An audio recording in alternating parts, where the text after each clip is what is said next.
Happy Friday, friends. We are on our way to where? I can't really say, I don't want to say our town on the internet, right? Because chances are they're going to easily know our neighborhood and then kidnap us, right? Or rob our house. Okay. Alright, so we are on our way to our property right now where we are building our house, and we are going into the sales office to pick all the finishings for our house. You guys said that you wanted to kind of see the process of what it was like for us to build our house, and so this is the first step in that. For those of you who do not follow me on any other social media aside from YouTube, a few months ago, or not a few months, a few weeks ago, to catch you up, we put down a deposit on some land in Utah, and we are building a house, and it should be finished being built hopefully sometime around Christmas is what we're thinking. So today we are going to pick out all the finishes, and I'll take you through that process and what that is like. For us, how this process worked is we put a deposit down on the land, and then we picked our floor plan. And for our floor plan that we decided on, we actually picked the smallest floor plan that they had just because that is what fit in our budget, and we wanted to be able to have room for upgrades. And the upgrades are what we're going in to pick out today, along with like standard finishes. So we're picking things like carpet, cabinets, ceiling heights, stainless steel appliances, recessed lighting. All those things are things that we're doing today. And basically everything that you would want really is an upgrade. Like knobs cost an extra $300, and stainless steel appliances cost an extra $300, and granite countertops are an extra $2,000. So we kind of have to play like this game of like plus and minuses, what upgrades we think are worth it, which ones we can pass on for right now, and this will like increase the overall price of our house, what we're doing today. So we'll kind of take you through the process and show you as best we can what we're up to and how this process looks for us, so that if you decide to build a house through a builder, then you'll have a better idea of what you're getting yourself into as well. So we will take you along the journey. So I'll show them the mountain. Look how close we are to the mountains at our new property. All right, getting me? All right, getting me. All right, so we just got done picking all of our options, and this is the stone that we picked for our countertops in the kitchen, and they will go with those gray counters, or the gray cabinets right here. And these are the cabinets, or sorry, these are the countertops that we picked for our bathrooms. And then this is actually linoleum floor, but it looks really good for linoleum. And it is this light wood color, and this will go in all of the areas that are like bathrooms, kitchen, hard surface walkways. They will all have this. This is the carpet that we picked for the living room and bedrooms. And then for our hardware, every single cabinet and drawer will have this piece right here. And there's Kyle playing away on his phone. And then these are all the sink options right here that we got to pick from. We picked chrome for all the bathrooms just because it was cheap and kind of like shockingly expensive for the other stuff for the bathrooms. So we upgraded. What? Are you gonna read some? So we upgraded our kitchen to the brushed nickel faucet, but then everything else we just kept chrome for now. And these are what our doorknobs will look like on the outside, and then the doorknobs on the inside of our house will look like this. Mommy, What, bud? these don't actually work yet? No, those don't have water plugged to them yet. And then this is the stone that we're gonna have on the exterior of our house, and the paint will be like a dark gray stucco paint, so I feel like those two will look really great together. And that is it. So this is what the whole room looks like, and we just had to come in here and pick our finishes, and it was relatively painless. Are you excited for our new house, bud? Yeah. Are you playing with all the sinks? These look cool. All right. Already supporting the local businesses by getting Derek's favorite, a Paula burger. What do you have to say about that? Nothing. No words? Hey, Mommy. What? Pickle got pickle peppers. Pickle pokey, pickle pokey. Pickle pokey got pickle peppers. Is that a tongue twister? So we just got back from our house meeting, and we picked out all the finishes for our house, and I kind of wanted to go through and share with you guys what things we actually wound up having to pay for an upgrade, because some things in my mind they just should have came with the house and been a standard option, but I was actually really surprised at all the things that they kind of nickeled and dimed us for upgrades and everything. And obviously no one was twisting our hands to do these things. We accepted it. And so these are what we have. I have our papers right here that I'm going to go through the list with you. These are the things that we paid for upgrades with as of right now. We haven't officially signed off on anything, and there are some things that we didn't really necessarily like their upgrade options, and so Derek and I are going to take the weekend and go through and look for different lighting fixtures and things like that. And if we find lighting fixtures that we like for less money, or about the same price that we would have paid with the builder, then we're just going to tell the builder no, which will lower the overall price of our house. And then we will just order those things and install them ourselves after we move in. So I'm going to take you through piece by piece and let you know what upgrades we chose, how much that upgrade costs, so that when you guys go to build your future homes, if that's something that you're interested in doing, you'll kind of have a good idea of what the prices are. So the first upgrade we did was for stainless steel appliances, and the cost for this was, we were originally going to get black, and if we wanted to do the upgrade, it was $305, and that also gave us a gas range. And I know gas ranges are really desirable for a lot of people, but Derek and I actually had a gas range when we lived in Georgia, and the gas range, the gas line going to the stove broke when we were living there, and we had to pay $700 just to have a small little piece of the pipe taken off, cleaned out. They put new glue on it and put it back, and they charged us $700 for that. So we actually, there was a secondary upgrade that was like $50 cheaper to do a stainless steel electric stove, and we're actually going to go back to the builder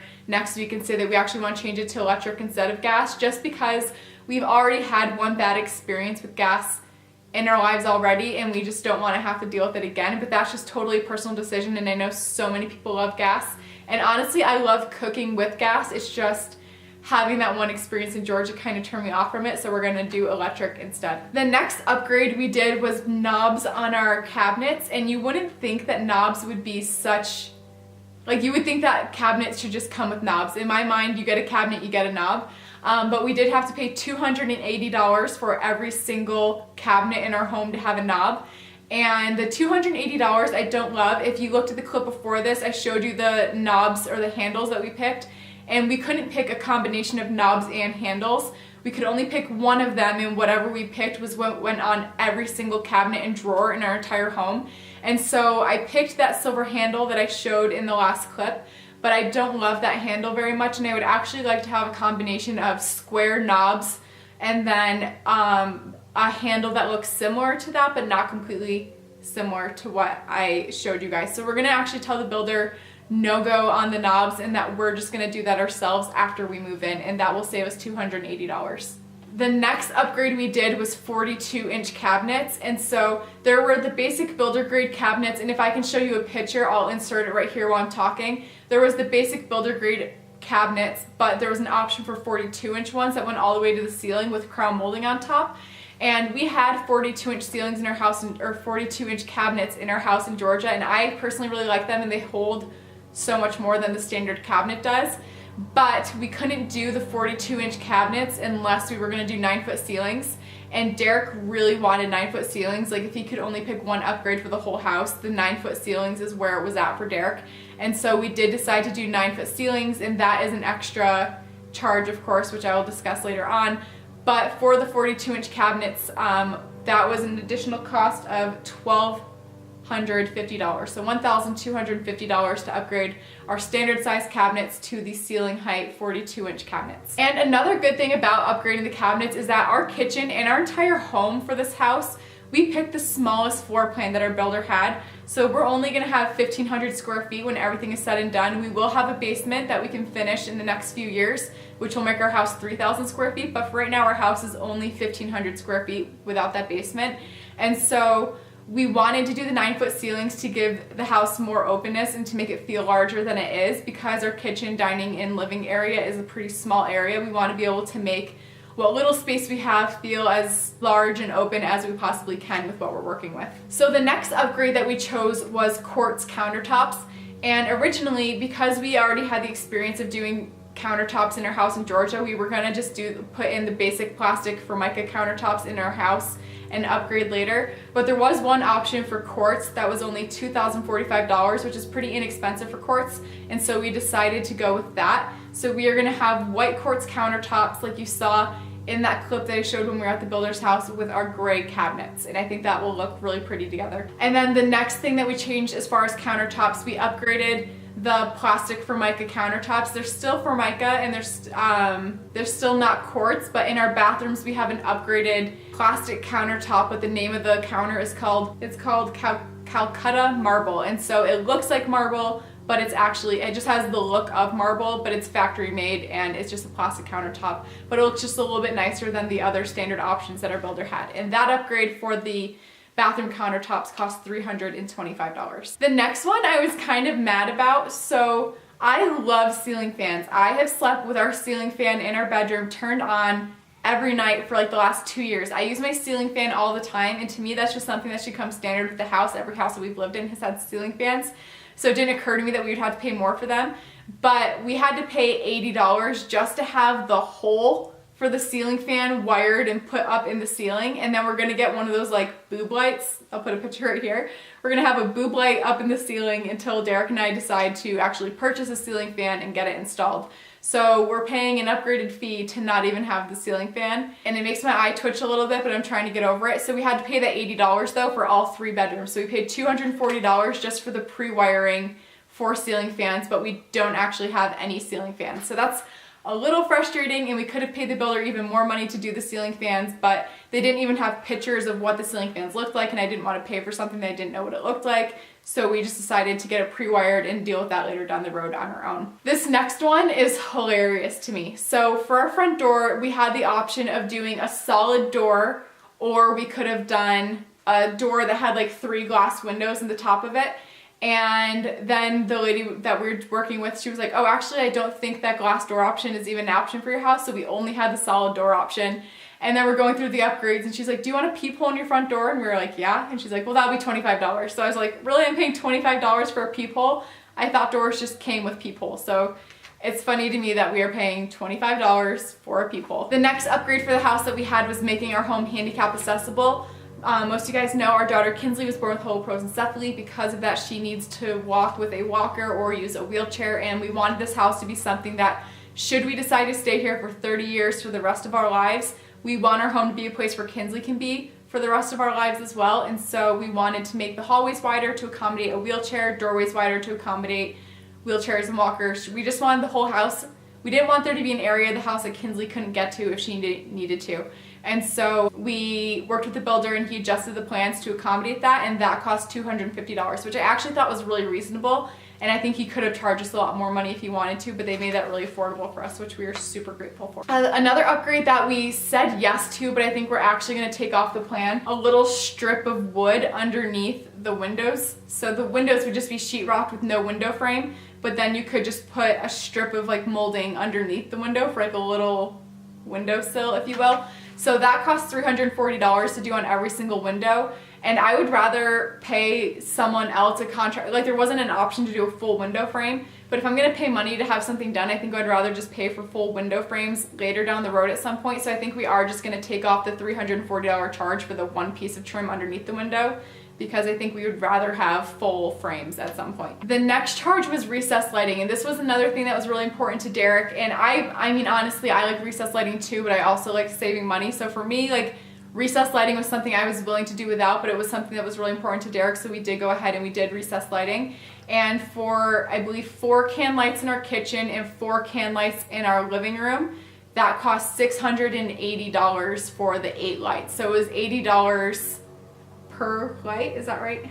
Yeah, so it was $80 per can light. So yeah, that's what it cost. And then we have an additional lighting fee of, sorry, when I'm looking down, I'm trying to look at the paper of all of our stuff, but we had an additional fee of $230 for pendant lights, and it was $80, so these pendant lights will go right above our island, and it was $80 just to put the lighting fixture in there, and then the actual pendant light itself was an additional $80, so we paid $80 per hole, and then $80 per light. We don't love the lights that the builder had, and so I'm gonna look online and see if we can do different lights for about the same price that we like better. And Derek and I also think that we want to change it from 2 lights to 3, because our island is kind of long, and I think that 3 will just look better spaced out over the island than 2. And if we're going to spend the money to do it, we might as well just do it right. And so I think we are going to switch and do 3 pendant lights. We just have to guess. Okay, one thing that was so expensive, which I still question if we should even do this,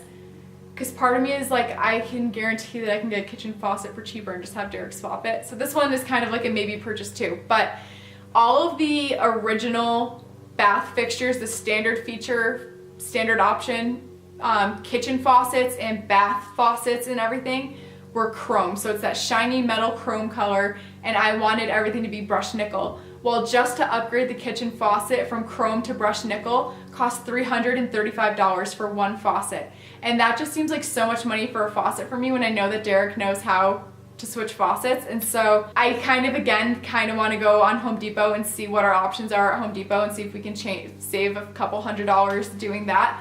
But then in the bathrooms, if I wanted brushed nickel in the bathrooms, it was like over $600 per bathroom. And I was like, well, people are hardly ever going to be in our bathrooms anyway.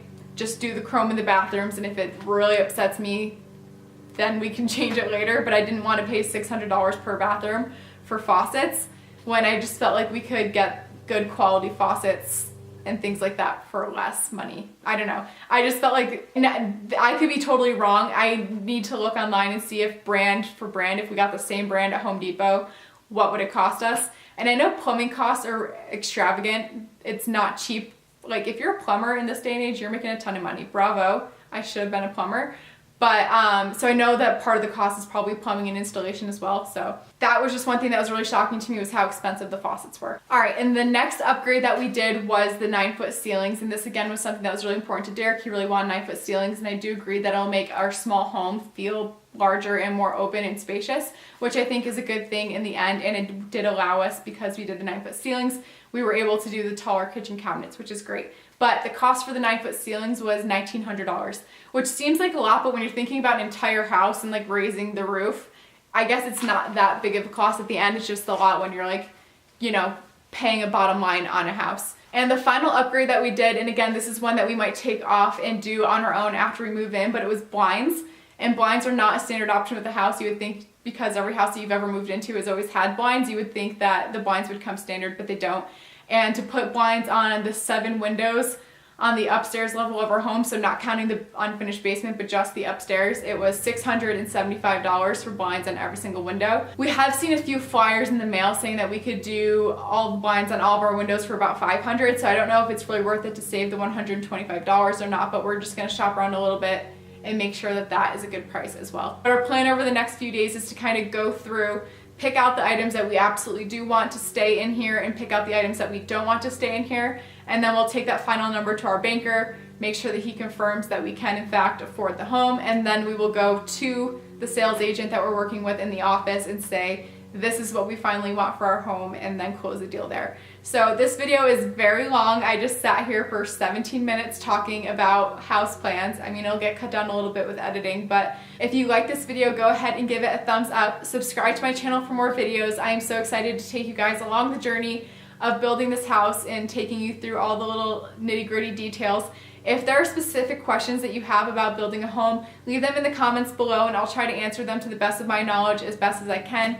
And I will see you guys next time. Bye! Okay, it is actually several hours later since I filmed that last clip, but Derek and I made the final decisions on what we were going to keep and what we were going to get rid of in the house, and so I wanted to hop on here and just give like a full recap so that this design process of the house can be like encapsulated in one small video. The things that we changed were we switched the gas range in the house to the electric one, and that saved us about $60. It went from $305 to $245. So whatever that price difference is, that's how much money we saved in that. The next thing we did was we removed the cabinet hardware. I went on Home Depot's website and I found so many different knob and drawer pull options that I liked so much better than what the builder had to offer us. And for $280, I mean, that's a small amount of change to take off the balance of the house, but I didn't want to stare at hardware for my entire life that I didn't really love, and so I would rather just go pick it out myself somewhere else. We did wind up removing the windowsills, and if I can find a picture of what the windowsills were going to look like, I'll insert it right here while I'm talking, but we just didn't love the idea of just having the board straight across the bottom. We would rather have a full window frame. That's something we might add later, but for right now we're just going to leave it off, and the windows will be just like a sheetrocked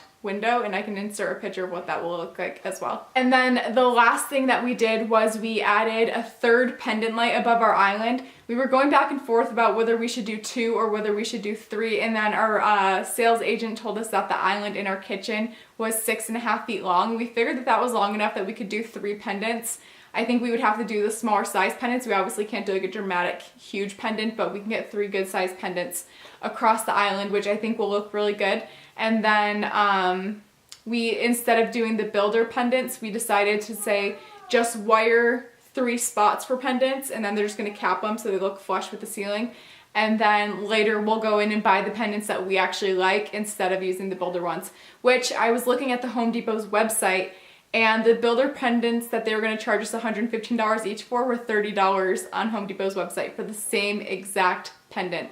So you can totally save money there if you just want to have them wire it and get your own pendants. That was a big savings actually for us to be able to pick our own pendants and be able to do it for less money was a plus for me. Another thing that I noticed on the Home Depot's website was I mentioned that we paid $330 for an upgrade to the brushed nickel faucet for our kitchen sink, and they were literally selling the same faucet on Home Depot's website for $100. So that was kind of annoying, and we thought about just switching down to the standard faucet, but the standard faucet had the faucet and then the little hose spray. So then if we swap that out for just like the one that has like the pull down hose spray, you would have like a leftover hole in the sink, and we figured it was more trouble than it was worth to try to find an exact different faucet that fit that configuration. And so we just decided for ease sake to just go with the builder and charge him his ridiculous amount for the faucet. But it definitely was overpriced for sure. So that is it for this video. I am so sorry that it's so long, but I did want to kind of encapsulate this design process into one video for you. I hope it was helpful, and again, I'll see you in my next video. Bye!